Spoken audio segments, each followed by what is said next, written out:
Chapter 62. A light shines on my way.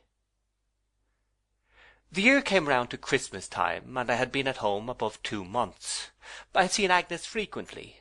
However loud the general voice might be in giving me encouragement, and however fervent the emotions and endeavours to which it roused me, I heard her lightest word of praise as I heard nothing else. At least once a week, and sometimes oftener, I rode over there and passed the evening. I usually rode back at night, for the old unhappy sense was always hovering about me now, most sorrowfully when I left her, and I was glad to be up and out rather than wandering over the past in weary wakefulness or miserable dreams. I wore away the longest part of many wild sad nights in those rides, reviving as I went the thoughts that had occupied me in my long absence. Or if I were to say rather that I listened to the echoes of those thoughts, I should better express the truth. They spoke to me from afar off. I had put them at a distance, and accepted my inevitable place. When I read to Agnes what I wrote, when I saw her listening face fix, moved her to smiles or tears, or heard her cordial voice, so earnest in the shadowy events of that imaginative world in which I lived, I thought what a fate mine might have been, but only thought so, as I had thought after I was married to Dora what I could have wished my wife to be. My duty to Agnes, who loved me with a love which, if I disquieted, I wronged most selfishly and poorly, and could never restore, my matured assurance that I, who had worked out my own destiny, and won what I had impetuously set my heart on, had no right to murmur and must bear, comprised what I felt and what I had learned. But I loved her, and now it even became some consolation to me vaguely to conceive a distant day when I might blamelessly avow it. When all this should be over, when I could say, Agnes, so it was when I came home, and now I am old, and I never have loved since. She did not once show me any change in herself. What she always had been to me, she still was, wholly unaltered. Between my aunt and me there had been something in this connection since the night of my return, which I cannot call a restraint or an avoidance of the subject, so much as an implied understanding that we thought of it together, but did not shape our thoughts into words.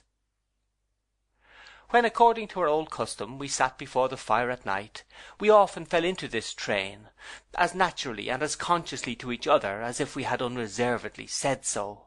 But we preserved an unbroken silence. I believed that she had read, or partly read, my thoughts that night, and that she fully comprehended why I gave mine no more distinct expression. This Christmas time being come, and Agnes having reposed no new confidence in me, a doubt that had several times arisen in my mind, whether she could have that perception of the true state of my breast, which restrained her with the apprehension of giving me pain, began to oppress me heavily.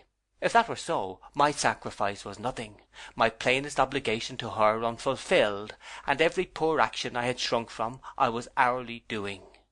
I resolved to set this right beyond all doubt, if such a barrier were between us, to break it down at once with a determined hand. It was, what lasting reason I have to remember it, a cold, harsh winter day. There had been snow some hours before, and it lay, not deep, but hard frozen on the ground. Out at sea, beyond my window, the wind blew ruggedly from the north. I had been thinking of it sweeping over those mountain wastes of snow in Switzerland, then inaccessible to any human foot, and had been speculating which was the lonelier, those solitary regions or a deserted ocean. "Riding to-day, Trot?" said my aunt, putting her head in at the door. "Yes," said I, "I'm going over to Canterbury. It's a good day for a ride." "I hope your horse may think so too," said my aunt, "but at present he is holding down his head and his ears, standing before the door there, as if he thought his stable preferable." My aunt, I may observe, allowed my horse on the forbidden ground, but had not at all relented towards the donkeys. "He will be fresh enough presently," said I. "The ride will do his master good at all events," observed my aunt, glancing at the papers on my table. "Ah, child, you pass a good many hours here. I never thought, when I used to read books, what work it was to write them." "It's work enough to read them sometimes," I returned. "As to the writing, it has its own charms, aunt." "Ah, I see," said my aunt. "Ambition, love of approbation, sympathy, and much more, I suppose. Well, go along with you." "Do you know anything more," said I, standing composedly before her, she had patted me on the shoulder and sat down in my chair, "of that attachment of Agnes?" She looked up in my face a little while before replying, "I think I do, Trot." "Are you confirmed in your impression?" I inquired. "I think I am, Trot." She looked so steadfastly at me, with a kind of doubt, or pity, or suspense in her affection, that I summoned the stronger determination to show her a perfectly cheerful face. "And what is more, Trot," said my aunt. "Yes?" "I think Agnes is going to be married." "Oh, God bless her!" said I cheerfully. "God bless her!" said my aunt, "and her husband too." I echoed it, parted from my aunt, and went lightly downstairs, mounted, and rode away. There was greater reason than before to do what I had resolved to do. How well I recollect the wintry ride, the frozen particles of ice brushed from the blades of grass by the wind and borne across my face, the hard clatter of the horses' hoofs beating a tune upon the ground, the stiff-tilled soil, the snowdrift lightly eddying in the chalk pit as the breeze ruffled it, the smoking team with the waggon of old hay stopping to breathe on the hill-top and shaking their bells musically, the whitened slopes and sweeps of downland lying against the dark sky, as if they were drawn on a huge slate. I found Agnes alone. The little girls had gone to their own homes now, and she was alone by the fire reading. She put down her book on seeing me come in, and having welcomed me as usual, took her work-basket and sat in one of the old-fashioned windows. I sat beside her on the window-seat, and we talked of what I was doing, and when it would be done, and of the progress I had made since my last visit. Agnes was very cheerful, and laughingly predicted that I should soon become too famous to be talked to on such subjects. "So I make the most of the present time, you see," said Agnes, "and talk to you while I may." As I looked at her beautiful face, observant of her work, she raised her mild, clear eyes, and saw that I was looking at her. "You are thoughtful today, Trotwood." "Agnes, shall I tell you what about? I came to tell you." She put aside her work, as she was used to do when we were seriously discussing anything, and gave me her whole attention. "My dear Agnes, do you doubt my being true to you?" "No," she answered, with a look of astonishment. "Do you doubt my being what I always have been to you?" "No," she answered as before. "Do you remember what I tried to tell you when I came home? What a debt of gratitude I owed you, dearest Agnes, and how fervently I felt towards you?" "I remember it," she said gently, "very well." "You have a secret," said I. "Let me share it, Agnes." She cast down her eyes and trembled. "I could hardly fail to know, even if I had not heard but from other lips than yours, Agnes, which seems strange, that there is someone upon whom you have bestowed the treasure of your love. Do not shut me out of what concerns your happiness so nearly. If you can trust me, as you say you can, and as I know you may, let me be your friend, your brother in this matter of all others." With an appealing, almost a reproachful glance, she rose from the window, and, hurrying across the room as if without knowing where, put her hands before her face, and burst into such tears as smote me to the heart. And yet they awakened something in me, bringing promise to my heart. Without my knowing why, these tears allied themselves to the quietly sad smile which was so fixed in my remembrance, and shook me more with hope than fear or sorrow. "Agnes, sister, dearest, what have I done? Let me go away, Trotwood. I am not well. I am not myself. I will speak to you by and by, another time. I will write to you. Don't speak to me now. Don't. I sought to recollect what she had said, when I had spoken to her on that former night, of her affection needing no return. It seemed a very world that I must search through in a moment. Agnes, I cannot bear to see you so, and think that I have been the cause. My dearest girl, dearer to me than anything in life, if you are unhappy, let me share your unhappiness. If you are in need of help or counsel, let me try to give it to you. If you have indeed a burden on your heart, let me try to lighten it. For whom do I live now, Agnes, if it is not for you?" "Oh, spare me! I am not myself. Another time," was all I could distinguish. Was it a selfish error that was leading me away? Or, having once a clue to hope, was there something opening to me that I had not dared to think of? I must say more. I cannot let you leave me so. For heaven's sake, Agnes, let us not mistake each other after all these years, and all that has come and gone with them. I must speak plainly. If you have any lingering thought that I could envy the happiness you will confer, that I could not resign you to a dearer protector of your own choosing, that I could not, from my removed place, be a contented witness of your joy, dismiss it, for I don't deserve it. I have not suffered quite in vain. You have not taught me quite in vain. There is no alloy of self in what I feel for you.' She was quiet now. In a little time she turned her pale face towards me and said in a low voice, broken here and there, but very clear, 'I owe it to your pure friendship for me, Trotwood, which, indeed, I do not doubt, to tell you you are mistaken. I can do no more.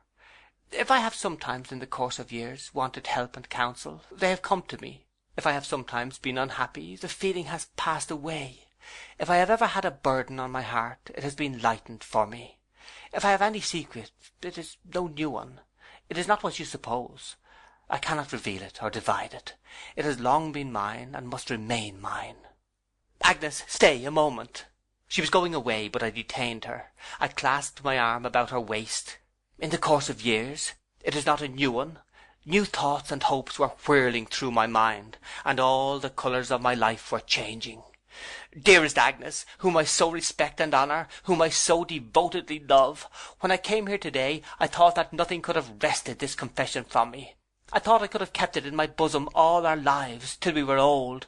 But, Agnes, if I have indeed any new-born hope that I may ever call you something more than sister, widely different from sister.'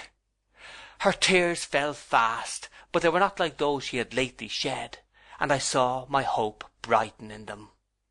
'Agnes, ever my guide and best support, if you had been more mindful of yourself and less of me when we grew up here together, I think my heedless fancy never would have wandered from you. But you were so much better than I, so necessary to me in every boyish hope and disappointment, that to have you to confide in and rely upon in everything became a second nature, supplanting for the time the first and greater one of loving you as I do.' Still weeping, but not sadly, joyfully, and clasped in my arms as she had never been, and as I thought she never was to be. 'When I loved Dora fondly, Agnes, as you know.' 'Yes,' she cried earnestly, 'I am glad to know it.' 'When I loved her, even then, my love would have been incomplete without your sympathy. I had it, and it was perfected. And when I lost her, Agnes, what should I have been without you still?' Closer in my arms, nearer to my heart, her trembling hand upon my shoulder, her sweet eyes shining through her tears on mine. 'I went away, dear Agnes, loving you. I stayed away, loving you. I returned home, loving you.' And now I tried to tell her of the struggle I had had, and the conclusion I had come to. I tried to lay my mind before her truly and entirely. I tried to show her how I had hoped I had come to the better knowledge of myself and of her, and how I had resigned myself to what that better knowledge brought, and how I had come there, even that day, in my fidelity to this. If she did so love me, I said, that she could take me for her husband, and she could do so on no deserving of mine, except upon the truth of my love for her, and the trouble in which it had repined to be what it was, and hence it was that I revealed it. And oh, Agnes, even out of thy true eyes in that same time, the spirit of my child wife looked upon me, saying it was well, and winning me through thee to tenderest recollections of the blossom that had withered in its bloom. I am so blessed, Trotwood, my heart is so overcharged, but there is one thing I must say.' 'Dearest, what?' She laid her gentle hands upon my shoulders and looked calmly in my face. 'Do you know yet what it is?' 'I am afraid to speculate on what it is. Tell me, my dear.' 'I have loved you all my life.' Oh, we were happy. We were happy. Our tears were not for the trials, hers so much the greater, through which we had come to be thus, but for the rapture of being thus, never to be divided more. We walked that winter evening in the fields together, and the blessed calm within us seemed to be partaken by the frosty air. The early stars began to shine while we were lingering on, and looking up to them, we thanked our God for having guided us to this tranquillity. We stood together in the same old-fashioned window at night, when the moon was shining, Agnes with her quiet eyes raised up to it, I following her glance. Long miles of road then opened out before my mind, and toiling on I saw a ragged, way-worn boy, forsaken and neglected, who should come to call even the heart now beating against mine his own. It was nearly dinner time next day when we appeared before my aunt. She was up in my study, Peggotty said, which it was her pride to keep in readiness and order for me. We found her in her spectacles, sitting by the fire. "Goodness me," said my aunt, peering through the dusk. "Who's this you're bringing home?" "Agnes," said I. As we had arranged to say nothing at first, my aunt was not a little discomfited. She darted a hopeful glance at me when I said Agnes, but seeing that I looked as usual, she took off her spectacles in despair and rubbed her nose with them. She greeted Agnes heartily nevertheless, and we were soon in the lighted parlour downstairs at dinner. My aunt put on her spectacles twice or thrice to take another look at me, but as often took them off again disappointed, and rubbed her nose with them, much to the discomfiture of Mr. Dick, who knew this to be a bad symptom. "By the by, aunt," said I after dinner, "I have been speaking to Agnes about what you told me." "Then, Trot," said my aunt, turning scarlet, "you did wrong and broke your promise." "You are not angry, aunt, I trust.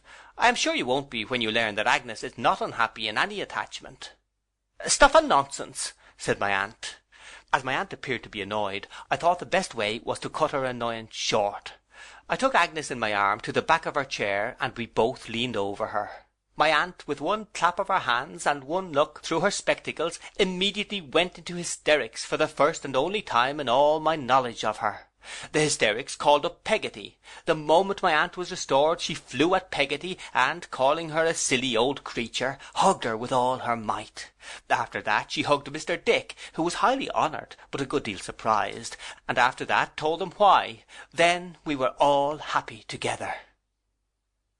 I could not discover whether my aunt, in her last short conversation with me, had fallen on a pious fraud, or had really mistaken the state of my mind. It was quite enough, she said, that she had told me Agnes was going to be married, and that now I knew better than anyone how true it was. We were married within a fortnight. Traddles and Sophie and Dr. and Mrs. Strong were the only guests at our quiet wedding. We left them full of joy and drove away together. Clasped in my embrace, I held the source of every worthy aspiration I had ever had, the centre of myself, the circle of my life, my own, my wife, my love for whom was founded on a rock. "Dearest husband," said Agnes, "now that I may call you by that name, I have one thing more to tell you." "Let me hear it, love." "It grows out of the night when Dora died. She sent you for me." "She did." "She told me that she left me something. Can you think what it was?" I believed I could. I drew the wife who had so long loved me closer to my side. She told me that she made a last request to me, and left me a last charge. And it was that only I would occupy this vacant place. Agnes laid her head upon my breast and wept, and I wept with her, though we were so happy. End of chapter 62.